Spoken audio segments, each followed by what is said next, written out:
Hello friends, एक बार फिर से स्वागत है आपका अपने यूट्यूब चैनल मास्टरी पॉइंट पर।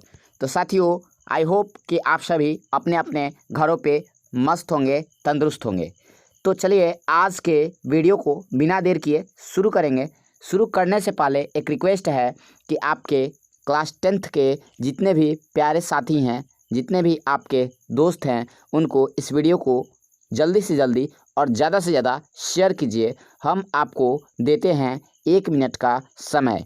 जाइए अपने उन सभी प्यारे मित्रों को जोड़िए जो कि क्लास 10th में है और 2022 में जिनको 450 प्लस अंकों की इच्छा है। जाइए फटाफट से उनको ले आइए, तभी हम इस वीडियो लेक्चर को शुरू करेंगे। जाइए और उनको शेयर कीजिए।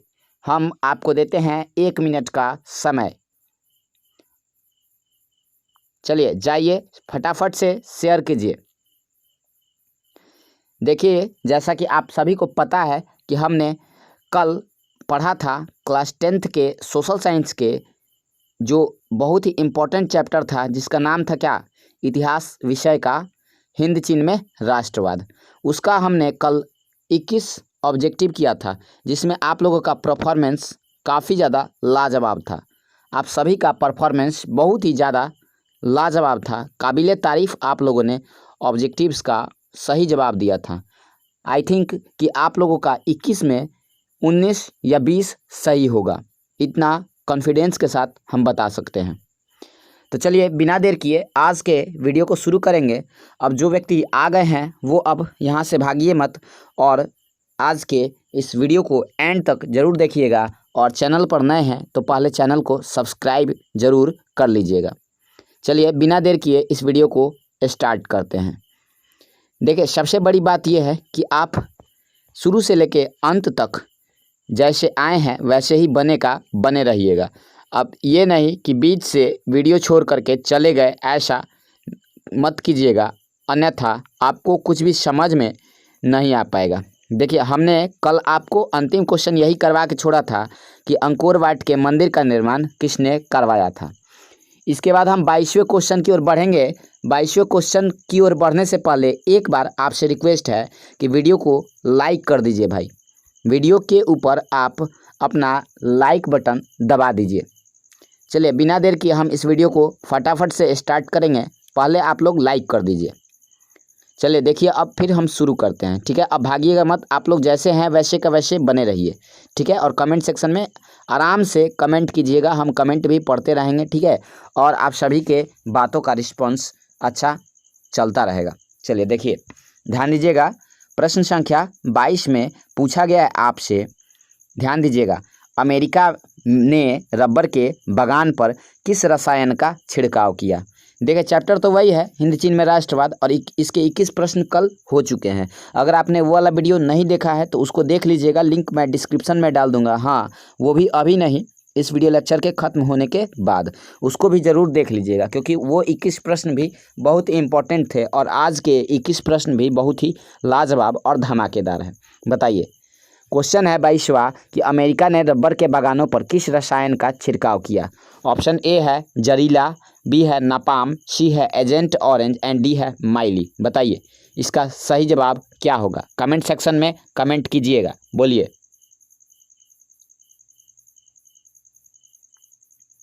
तो देखिए, इसका जो सही जवाब होगा वो होगा ऑप्शन नंबर सी, यानी कि एजेंट ऑरेंज। अमेरिका ने रबर के बागान थे, धान के खेत थे, जंगल थे, उन सभी पर एजेंट ऑरेंज का छिड़काव किया था। ये एक प्रकार का रसायन था जिसको छींट देने से पेड़ों की पत्तियां तुरंत ही झुलस जाती थी और पेड़ मर जाते थे। आपने अगर पढ़ा होगा इस एक्सरसाइज को तो आपको भली भांति याद होगा। चलिए बिना देर के क्वेश्चन संख्या अब 23वें की ओर बढ़ते हैं। क्वेश्चन 23 में पूछ रखा है, कंबोडिया फ्रांस का संरक्षित राज्य कब बना। ये क्वेश्चन आप लोगों से शायद ही बन पाए, ट्राई कीजिए। देखिए, ऑप्शन ए है 1862, बी है 1863, सी है 1873 एंड डी आपका दे रखा है 1874। बताइए इसका सही जवाब क्या होगा, बोलिए फटाफट से बताइए। और देखिए, इन सारे प्रश्नों को भी लिख लीजिएगा, क्योंकि ये सारे प्रश्न बुक में नहीं है, एग्जाम में आ जाएंगे तो फंसा देंगे आपको। बोलिए। देखिए, जो इसका सही जवाब होगा वो होगा 1863 ईस्वी। कंबोडिया फ्रांस का संरक्षित राज्य 1863 ईस्वी में बना। चलिए देखते हैं क्वेश्चन संख्या 24 की ओर। ठीक है, आप लोग वीडियो में एंड तक जरूर बने रहिएगा। ठीक है, भागिएगा मत, और भागने से कोई बेनिफिट होने वाला नहीं है। इसमें से 1-2 प्रश्न छूट जाएंगे, आपका नंबर कम आ जाएगा। देखिए क्या दे रखा है क्वेश्चन 24 में कि लाल खमेर सेना किसकी थी, बताइए। ऑप्शन ए है कैप्टन कांगली की, बी है सिहानुक की, सी है पोलपोट की, एंड डी है हेग सामरिन की। बताइए, ये सिहानुक है, नरोत्तम सिहानुक। बताइए इसका सही जवाब क्या होगा 24 का, बताइए फटाफट से जवाब दीजिए। देखिए ये सारे प्रश्न हो सकता है कि आपसे नहीं बन पा रहे हों, मुझे ऐसा लग रहा है, क्योंकि ये सारे प्रश्न बुक में के नहीं है, बुक में के ही है, मतलब बुक में ये सारे ऑब्जेक्टिव्स नहीं दिए हुए हैं। तो देखिए जो लाल खमेर सेना थी वो नरोत्तम सिहानुक की सेना थी, याद रखिएगा, ये क्वेश्चन एग्जाम में पूछा जा सकता है।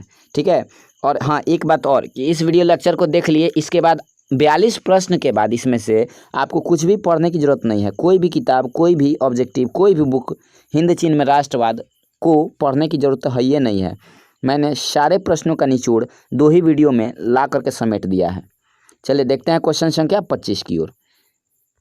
देखिए क्वेश्चन 25 में पूछा गया है कि वियतनाम में तोकिन फ्री स्कूल किस उद्देश्य से स्थापित किया गया। बताइए, ये तोकिन, ठीक है, ये तोकिन फ्री स्कूल है। ठीक है, बताइए वियतनाम में जो तोकिन फ्री स्कूल है वो किस उद्देश्य से स्थापित किया गया। बताइए, ऑप्शन ए है सैनिक शिक्षा देने के लिए, बी परंपरागत शिक्षा देने के लिए, सी धार्मिक शिक्षा देने के लिए, एंड डी पश्चिमी शिक्षा देने के लिए। बताइए इसका सही जवाब क्या होगा। देखिए फ्रांसीसियों का प्रथम उद्देश्य क्या था, हिंद चीन में आने का। पहला तो उद्देश्य था उनका अपने व्यापार वाणिज्य का विकास करना, दूसरा था धर्म का प्रचार प्रसार करना, और तीसरा काम यही था कि वे अपने शिक्षा व्यवस्था का भी प्रसार करना चाहते थे, मतलब अपनी शिक्षा व्यवस्था को बढ़ावा देना चाहते थे। तो देखिए तोकिन फ्री स्कूल की स्थापना हुई थी पश्चिमी शिक्षा देने के लिए। इस क्वेश्चन को आप बहुत ही लाजवाब तरीके से, बेहतर तरीके से याद रखिएगा। जितना ज़्यादा से ज़्यादा हो सके ना इस वीडियो को शेयर कीजिए भाई, और चैनल पर नए हैं तो सब्सक्राइब भी कर लीजिएगा, हमको बार बार ये सारी बातें कहने की आवश्यकता न पड़े। चलिए देखते हैं क्वेश्चन संख्या 26 की ओर। देखिए क्वेश्चन 26 में पूछ रखा है नियो लियो हक्सत NLHS किसकी राजनीतिक पार्टी थी। बताइए, बहुत ही ज़बरदस्त क्वेश्चन है। ऑप्शन ए है वियत मिन्ह की, ऑप्शन बी है वियत कांग की, सी है पार्थेट लाओ की, एंड डी है जनरल लोन नोल की। बताइए इसका सही जवाब क्या होगा, बोलिए किसकी पार्टी थी नियो लियो हक्सत NLHS, ये क्वेश्चन पूछा हुआ है। ठीक है, और ये सारे के सारे प्रश्न आपके एग्ज़ाम के दृष्टिकोण से काफ़ी ज़्यादा वैल्यूएबल हैं, तो इसको छोड़ के मत जाइएगा, नहीं तो बस दिक्कत ही दिक्कत है। तो देखिए जो NLHS है ना, नियो लियो हक्सत, ये पार्थेट लाओ की पार्टी थी, पार्थेट लाओ की पार्टी थी, ध्यान रहेगा। देखिए इसको सारे प्रश्नों को आप लिख भी लीजिएगा, आपके लिए बेहतर रहेगा। चलिए ठीक है, फिर बढ़ते हैं क्वेश्चन संख्या 27 की ओर। क्वेश्चन 27 में बढ़ने से पहले एक बार आप अगर क्लास 10th में पढ़ते हैं और आपको कोई भी वीडियो कक्षा 10वीं रिलेटेड चाहिए तो चैनल के डिस्क्रिप्शन में आपको सारे वीडियोज़ के प्लेलिस्ट मिल जाएंगे, चाहे वो हिंदी हो, अंग्रेजी हो, ठीक है, कोई भी विषय क्यों ना हो, सारे वीडियो के लिंक आपको डिस्क्रिप्शन में मिल जाएंगे। प्लेलिस्ट का लिंक आपको डिस्क्रिप्शन में मिल जाएगा, आप प्लेलिस्ट पे टाइप कीजिएगा, उस मतलब वीडियो का जो भी विषय से संबंधित आपको वीडियो चाहिए वो मैंने प्लेलिस्ट का लिंक दे रखा है। देखिए प्रश्न संख्या 27 में पूछ रखा है कि वियतनाम में अन्नामी दल की स्थापना किसने की थी। बताइए, ये इम्पोर्टेंट क्वेश्चन है, ये भी एक इम्पोर्टेंट क्वेश्चन है। दबा के थोड़ा सा लाइक कीजिए तो लाइक में कंजूसी नहीं। बताइए 27 नंबर प्रश्न का जवाब क्या होगा, वियतनाम में अन्नामी दल की स्थापना किसने की। ऑप्शन ए है जोंगुएन आई, बी है फान बोई चाओ, सी है फान चू त्रिन, एंड डी है हो चिन मिन। बताइए, तो देखिए जो फान बोई चाओ थे उनकी पार्टी का नाम था दुई तान हुई। याद आ रहा है आपको कि जो फान बोई चाओ थे इनके पार्टी का नाम था दुई तान हुई। ठीक है, किसकी पार्टी का नाम, फान बोई चाओ का। और जो अनामी दल था वो जोंगुएन आई का था, यानी कि इसका right answer option number A होगा, यानी कि वियतनाम में अनामी दल की स्थापना जोंगुएन आई ने की थी। ठीक है, चलिए फिर देखते हैं क्वेश्चन संख्या 28 को। क्वेश्चन 28 को ध्यान से देखिएगा। क्वेश्चन 28 में पूछ रखा है संयुक्त वियतनाम का गठन किस वर्ष हुआ, बताइए। बहुत लाजवाब क्वेश्चन है। 1954 में ऑप्शन ए है, बी है 1968 में, सी है 1974 में एंड डी है 1975 में। बताइए इसका सही जवाब क्या होगा। देखिए ज़्यादा प्रश्न नहीं है, घबराइएगा मत। क्वेश्चन की संख्या 41 ही होगी, 42 तो हम दूर की बात कह दिए, 41 ही प्रश्न होंगे। तो एंड तक जरूर बने रहिएगा अगर आप एग्जामिनेशन में 470 प्लस जाना चाहते हैं तो। बताइए संयुक्त वियतनाम का गठन किस वर्ष हुआ था। तो देखिए इसका जो सही आंसर होगा वो होगा 1975 ईस्वी में। जो संयुक्त वियतनाम था वो अमेरिका के चले जाने के बाद, ठीक है, 1975 में बना। ठीक है, आई होप कि ये वीडियो आपको पसंद आ रहा होगा। ठीक है, और जो व्यक्ति लेट से जुड़े हैं उनसे हम बता दें कि इस वीडियो लेक्चर का कल भी एक पार्ट किया जा चुका है, कराया जा चुका है। और अगर आपने नहीं देखा है तो उसका लिंक डिस्क्रिप्शन में है, जाइएगा देख लीजिएगा इस वीडियो लेक्चर के ख़त्म होने के बाद। ठीक है, और सारे प्रश्नों को लिखने का भी प्रयास कीजिए, अपने से याद करने का प्रयास कीजिए। ठीक है, क्योंकि इसमें से ही प्रश्न आपके एग्जामिनेशंस में भी रहेंगे। देखिए क्वेश्चन 29 में पूछा गया है कि हुआ आंदोलन का प्रणेता कौन था, बताइए। ऑप्शन ए है Huynh Phu So, option B है Nguyen That Thanh, option C है Liang Qichao and option D है पुन बोई चाओ। बताइए हुआ आंदोलन पहले था कैसा, पढ़े हैं ना आप लोग। बताइए हुआ क्रांतिकारी धार्मिक आंदोलन था। ठीक है, और इस आंदोलन का जो प्रणेता था उसका नाम था क्या, हुइन फू सो। ठीक है, ये आंदोलन बहुत ही उग्र आंदोलन था। ठीक है, इसमें आत्मदाह तक लोग कर लिया करते थे। आत्मदाह बुझते हैं ना, अपने आप को भी मार लिया करते थे। तो फ्रांस ने उग्रवादी घटनाओं के कारण इस हुआ आंदोलन को दबा दिया था। तो देखिए सीधे शब्दों में याद रखिएगा कि हुआ आंदोलन का प्रणेता हुइन फू सो था, और ये जो आंदोलन था वो क्रांतिकारी बौद्धिक धार्मिक था। ठीक है, क्रांतिकारी धार्मिक था। ठीक है, चलिए देखते हैं क्वेश्चन संख्या 30 की ओर। क्वेश्चन 30 पर आप लोग नज़र भिड़ाइएगा और ध्यान से देखिएगा, वीडियो को लाइक भी कर दीजिएगा। देखिए क्वेश्चन 30 बहुत ही मज़ेदार प्रश्न है और ये आप लोगों से बहुत बार पूछा भी गया है। क्वेश्चन 30 में पूछ रखा है कि हिंद चीन क्षेत्र में कौन से देश आते हैं। बताइए इसका सही जवाब क्या होगा। हिंद चीन क्षेत्र में कौन से देश आते हैं, आप लोगों ने पढ़ रखा है, आप आंख बंद करके इसका जवाब दे सकते हैं। ऑप्शन ए है चीन, वियतनाम, लाओस, बी है चीन, हिंद चीन, वियतनाम, लाओस, ऑप्शन सी है Cambodia, Vietnam, Laos and option D है कंबोडिया, वियतनाम, चीन और थाईलैंड। बताइए इसका सही जवाब बताइए। बहुत लोगों का अच्छा रिस्पॉन्स आ रहा है, आप लोगों ने काफ़ी बेहतरीन ढंग से इस चैप्टर की तैयारी की है और बहुत ही गजब परफॉर्मेंस है, बहुत ही लाजवाब परफॉर्मेंस है। ठीक है, आई होप कि आने वाले समय में ये आपके प्रिपरेशन को और बूस्टअप करेंगे। ठीक है, तो इसीलिए जितनी भी पढ़ाई होती है, जितना भी चीज़ बताया जाता है उसको ढंग से कीजिए, ध्यान से कीजिए, आपको सारी बातें समझ में आ जाएंगी स्पष्ट तौर पर। बताइए जो 30 है उसका सही जवाब क्या होगा, बोलिए। प्रश्न संख्या 30 का सही जवाब क्या होगा, बोलिए। तो देखिए जो 30 का सही जवाब है वो क्या है, ऑप्शन नंबर सी है कंबोडिया, वियतनाम और लाओस। हिंद चीन में कंबोडिया, वियतनाम और लाओस आते हैं। हिंद चीन में कंबोडिया, वियतनाम और लाओस आते हैं। चलिए बिना देर किए क्वेश्चन संख्या 31 की ओर हम आगे बढ़ेंगे। क्वेश्चन 31 में आप ध्यान दीजिएगा। अच्छा ये प्रश्न 31 नंबर वाला से संबंधित कल हमने भी पूछा था एक क्वेश्चन कि स्कॉलर्स विद्रोह कब हुआ था, शायद आप लोगों को याद होगा तो ध्यान दे दीजिएगा। ठीक है, ध्यान दे दीजिएगा। 31 में पूछ रखा है कि वियतनाम में स्कॉलर्स रिवोल्ट मतलब स्कॉलर्स विद्रोह किसके विरुद्ध में हुआ था। बताइए। ऑप्शन ए है सरकारी नौकरियों से वंचित किए जाने के विरोध में, ऑप्शन बी है उच्च शैक्षणिक संस्थाओं में प्रवेश पर प्रतिबंध के विरोध में, ऑप्शन सी है प्रेस पर लगाए गए प्रतिबंध के विरोध में एंड ऑप्शन डी है ईसाईयत के विरोध में। बताइए इसका सही जवाब क्या होगा। देखिए ये क्वेश्चन आपको फंसा रहा होगा क्योंकि आप लोगों ने ये क्वेश्चन देखा ही नहीं है अभी तक हिंद चीन में राष्ट्रवाद में। बताइए फंसा रहा है ना ये प्रश्न, बोलिए। तो देखिए जो स्कॉलर्स विद्रोह था, जो स्कॉलर्स रिवोल्ट था वो ईसाईयत के विरोध में हुआ था। किसके विरोध में हुआ था भाई, ईसाईयत के विरोध में हुआ था। ठीक है, आपको पता होगा कि जो हिंद चीन है उसमें 3 गो देश आता है, वियतनाम, लाओस और कंबोडिया। और आपको ये भी पता है कि वियतनाम और लाओस पर भारतीय सभ्यता संस्कृति का प्रभाव था, इसीलिए वहाँ पे ज़्यादातर लोग जो है हिंदू धर्म से बिलोंग करते थे। ठीक है, और जो वियतनाम था वहाँ पर चीनी सभ्यता संस्कृति का प्रभाव था, इसीलिए वहाँ पर ज़्यादातर लोग कन्फ्यूशियस और बौद्ध धर्म को मानने वाले थे। लेकिन फ्रांस वाले वहाँ गए तो उन्होंने ईसाईयत का बहुत ही ज़्यादा प्रचार प्रसार करने का प्रयास किया।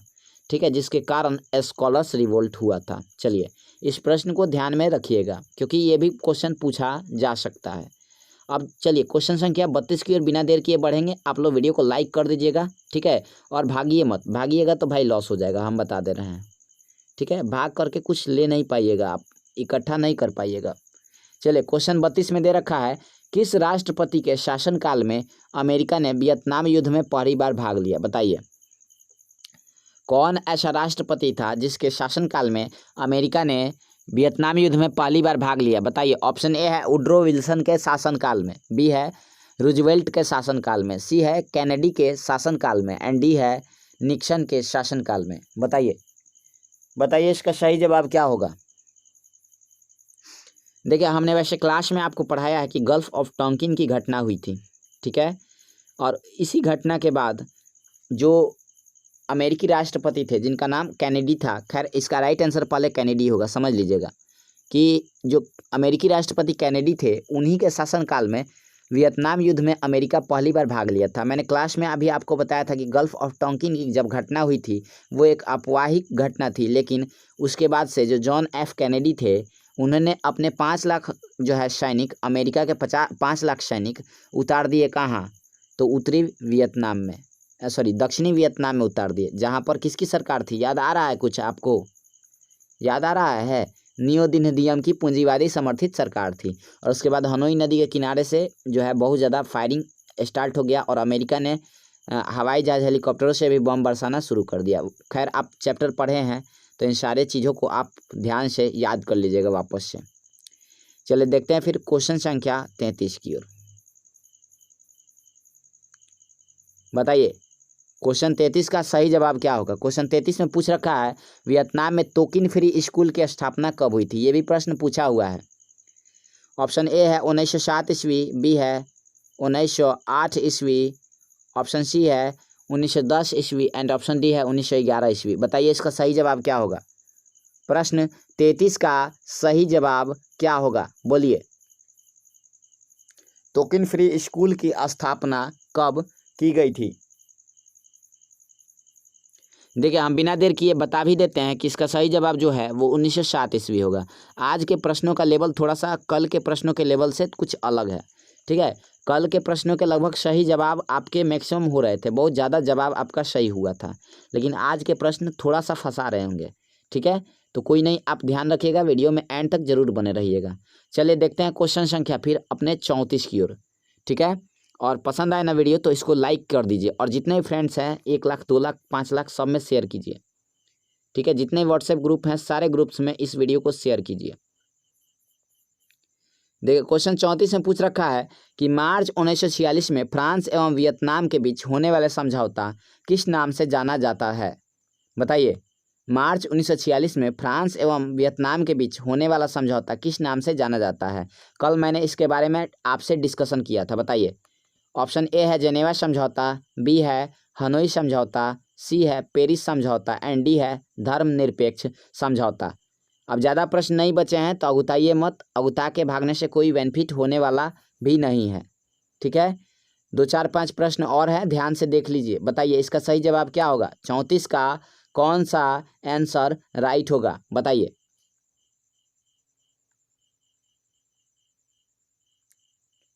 तो देखिए इसका जो सही जवाब होगा वो होगा ऑप्शन नंबर बी, यानी कि हनोई समझौता हुआ था। कौन सा समझौता हुआ था भाई?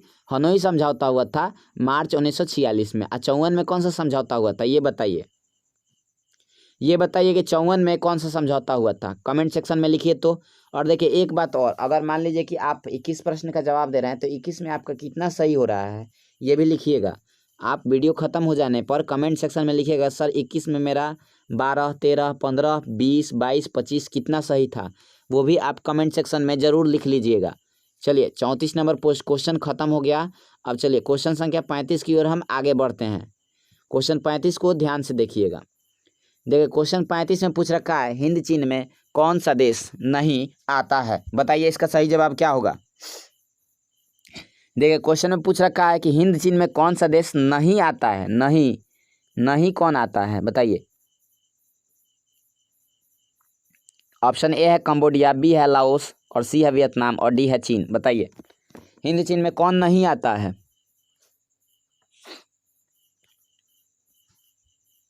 तो देखिए हिंद चीन में चीन नहीं आता है। सिंपल सी लॉजिक है कि जो हिंद चीन है उसमें कौन कौन आता है, कंबोडिया आता है, लाओस आता है और वियतनाम आता है। ठीक है, आई होप कि आप मेरी सभी बातों को समझ पा रहे होंगे। चलिए देखते हैं क्वेश्चन संख्या 36 की ओर बिना देर किए। क्वेश्चन 36 में पूछ रखा है वियतनाम स्वतंत्रता लीग की स्थापना कब हुई थी। वियतनाम स्वतंत्रता लीग की स्थापना किसने की थी। भाई बोलते बोलते मुंह दुख जाता है। ठीक है, कैमरे के सामने मोबाइल के सामने चिल्लाना कठिन बात होता है, क्लास में चिल्लाना एक अलग कला है। बताइए ऑप्शन ए है बाओ दाई, बी है हो चिन मिन, ऑप्शन सी है फान बोई चाओ एंड डी है गुआंग दे। बताइए किसने वियतनाम स्वतंत्रता लीग की स्थापना की थी। ये तो आपको याद होगा।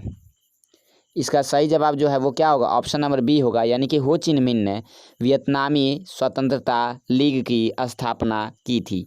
चलिए देखते हैं क्वेश्चन संख्या 37 को बड़े ही ध्यान से। क्वेश्चन 37 में पूछ रखा है इंडो चाइना को किस देश ने अपने उपनिवेश के रूप में विकसित किया। अभी नहीं बता लीजिएगा, इसका आंसर बताना पड़ेगा। आप बताइए, हम नहीं बोलेंगे। ऑप्शन ए है डच ने, बी है अंग्रेज ने, सी है पुर्तगाली ने एंड डी है फ्रांसीसियों ने। बोलिए 37 का सही जवाब बताइए क्या होगा। हम नहीं बता रहे इसका राइट आंसर। कमेंट कीजिए, आप ही कमेंट कीजिए।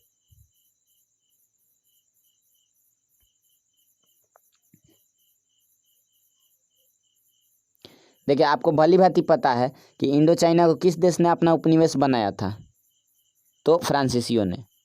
अरे भाई गुलाम किसका बना था, फ्रांसीसी का। सिंपल सा लॉजिक है, इस क्वेश्चन में तो कुछ है ही नहीं कि जो आपको समझाया जाए। तो 37 का जो सही जवाब होगा वो क्या होगा, ऑप्शन नंबर डी होगा। चलिए फिर देखते हैं क्वेश्चन संख्या 38 की ओर। क्वेश्चन 38 में पूछ रखा है हिंद चीन में आने वाले पहले यूरोपीय व्यापारी थे, कौन आया था सबसे पहले। ये क्वेश्चन हम कल भी कराए थे, अगर आपको याद हो तो बताइए। ऑप्शन ए है डच, बी है अंग्रेज, सी है पुर्तगाली एंड डी है फ्रांसीसी। बताइए इसका सही जवाब क्या होगा, हम नहीं बता रहे हैं।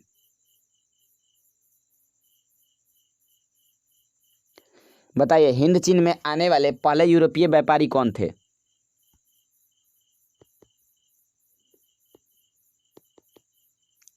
देखिए जो पहले यूरोपीय व्यापारी थे वो ऑप्शन नंबर सी था, यानी कि सबसे पहले भारत में भी पुर्तगाली आए थे और हिंद चीन में भी पुर्तगाली आए थे। ठीक है, अब बार बार बोलने का इच्छा नहीं है, आप लोग नहीं बोलते हैं तो वीडियो को लाइक भी नहीं करते हैं। ठीक है, वीडियो को लाइक कर लीजिए भाई, लाइक करने में कुछ नहीं जाता है। ठीक है, लाइक कर दीजिएगा, आपका फ़ायदा होगा, हमको मोटिवेशन मिलेगा। ठीक है, बात आप समझ पा रहे होंगे, आप समझदार विद्यार्थी हैं, वैसा बात नहीं है कि आपको समझ में ना आता हो।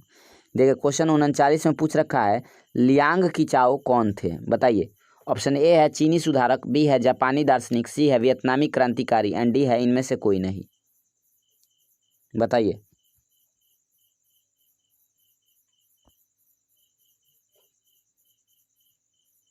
बताइए 39 का सही जवाब क्या होगा। तो देखिए जो लियांग कीचाओ थे ना, ये चीनी सुधारक थे। अब बहुत लड़का लड़की आंख बंद करके वियतनामी क्रांतिकारी मार देगा, जो कि क्या हो जाएगा, गलत हो जाएगा। ठीक है, तो 39 का जो सही जवाब है वो क्या होगा, ऑप्शन ए होगा। चलिए फिर देखते हैं क्वेश्चन संख्या 40 की ओर। क्वेश्चन 40 में देखिए क्या पूछ रखा है। क्वेश्चन 40 में पूछ रखा है प्राचीन काल में वियतनाम पर किस सभ्यता संस्कृति का प्रभाव पड़ा। अभी थोड़ी देर पहले हमने डिस्कशन किया था कि प्राचीन काल में वियतनाम पर किस सभ्यता संस्कृति का प्रभाव था। बताइए ऑप्शन ए है चीनी, बी है भारतीय, सी है जापानी एंड डी है मंगोल। बताइए। अरे अभी तो थोड़ी देर पहले हमने बताया था आपको कि लाओस और कंबोडिया पर भारत की सभ्यता संस्कृति का प्रभाव था, जबकि वियतनाम पर चीन की सभ्यता एवं संस्कृति का प्रभाव था, जिसके कारण इस क्षेत्र के संयुक्त हिस्से को हिंद चीन कहा गया। आई होप कि आपको हमारी बातें समझ में आ रही होंगी। तो 40 का जो सही जवाब होगा वो होगा ऑप्शन नंबर ए यानी कि चीनी। चलिए फिर बढ़ते हैं क्वेश्चन संख्या 41 की ओर। अब वीडियो में अब आप बहुत देर अब नहीं लेंगे, अब 2 से 3 मिनट का और वीडियो रह गया है। चलिए देखिए क्वेश्चन संख्या 41 को ध्यान से देख लीजिएगा। क्वेश्चन है कि फ्रेंच इंडो चाइना की स्थापना किस वर्ष हुई थी। ठीक है, चलिए क्वेश्चन कराने से पहले एक इम्पॉर्टेंट आपको इन्फॉर्मेशन दे दें। इम्पॉर्टेंट इन्फॉर्मेशन ये है कि बहुत ही जल्द कल या फिर परसों आपको प्रेम यानी श्री राधिका का ऑब्जेक्टिव का लाइव सेशन मिलेगा। ठीक है, समय यही रहेगा और स्थान भी यही रहेगा, अपना प्यारा यूट्यूब चैनल वही माँ स्टडी पॉइंट। तो देखिए आप आ जाइएगा और वीडियो को देख लीजिएगा कल या परसों। हम वैसे आपको व्हाट्सएप पर नोटिफाई कर देंगे, टेलीग्राम पर नोटिफाई कर देंगे, घबराने की ज़रूरत नहीं है। और सारे का लिंक जो है डिस्क्रिप्शन में हम डाल भी देंगे। ठीक है, और जो प्रेम यानी श्री राधिका नाम का चैप्टर है उसका जो सब्जेक्टिव क्वेश्चन आंसर है वो भी आपको 1 से 2 दिन में, मतलब उसी वीडियो के ठीक बाद मिल जाएगा। चलिए देखिए क्वेश्चन 41 दे रखा है, फ्रेंच इंडो चाइना की स्थापना किस वर्ष हुआ। ऑप्शन ए है 1822, बी है 1858, सी है 1883 एंड डी है 1887। बताइए। ये एक अंतिम प्रश्न है, 42 नहीं 41 ही प्रश्न थे। तो देखिए जो 41 का सही जवाब होगा वो होगा ऑप्शन नंबर डी यानी कि 1887 ईस्वी। ठीक है, जो इसका सही जवाब होगा वो क्या होगा 1887 ईस्वी। आई होप कि आपको वीडियो पसंद आया होगा। पसंद आया तो लाइक कर दीजिएगा, डिसलाइक मत मारिएगा, पता नहीं कल कौन डिसलाइक मार दिया था। ठीक है, और चैनल पर नए हैं तो सब्सक्राइब कर लीजिएगा, बेल आइकन प्रेस कर लीजिएगा। मिलते हैं फिर कल के अपने प्यारे से वीडियो में, तब तक के लिए बाय बाय, टेक केयर। आप अपना ख्याल रखिए, परिवार के सदस्यों का ख्याल रखिए और मिलते हैं बहुत ही प्यारे से अगले वीडियो में। तब तक के लिए आप सभी को शुभ रात्रि और राधे राधे।